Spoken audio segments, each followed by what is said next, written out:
Sétimo ano, tudo bem? A aula de hoje nós vamos falar sobre raiz quadrada de números racionais. Então, peguem o livro para acompanhar a explicação.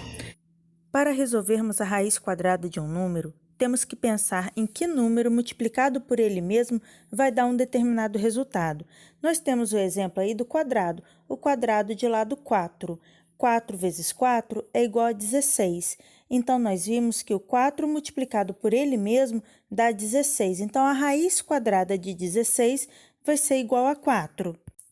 Vale lembrar que, como nós estamos falando de números racionais, pode acontecer de aparecer alguma raiz negativa. Não existe raiz quadrada com número negativo. Então, não existe raiz de menos 4, não existe raiz de menos 16. Raiz quadrada de número negativo não existe. Vamos ver agora alguns exemplos de raiz com números racionais. Nós temos aqui raiz de 1/16.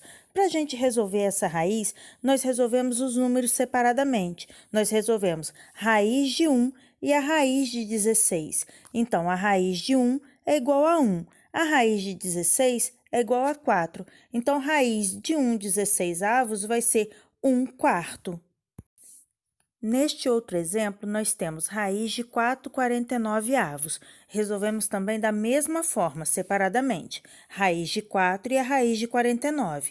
Então, o resultado vai ser raiz de 4, 2, raiz de 49, 7. Resultado, 2/7. Agora, nós temos um exemplo de raiz com número decimal, raiz de 0,25. A melhor forma da gente olhar esse número e conseguir visualizar como resolver é passando esse número decimal para uma fração decimal. E como ficaria isso? Como eu tenho, então, 25 centésimos, nós colocaríamos 25 sobre 100, raiz de 25 centésimos. E aí, resolveríamos a raiz separadamente de cada um deles, raiz de 25 e a raiz de 100. Raiz de 25, 5. Raiz de 100, 10. Então, nós temos o resultado 5/10. E aí, voltamos, então, esse número para número decimal, que ficaria 0,5. Então, a raiz de 0,25 é igual a 0,5. Neste outro exemplo, nós temos raiz de 1,44, 1 inteiro e 44 centésimos. Vamos passar esse número também para uma fração decimal. Lembrando que nós colocamos a quantidade de zeros de acordo com o número de casas depois da vírgula.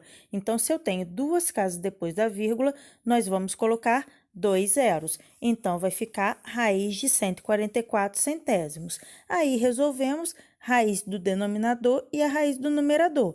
Raiz de 144, 12. Raiz de 100, 10. Então, vai ficar 12/10.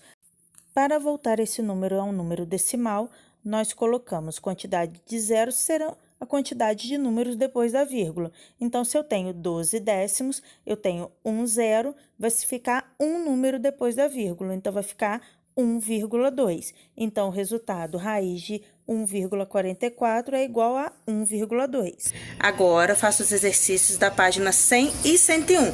Beijos, tchau!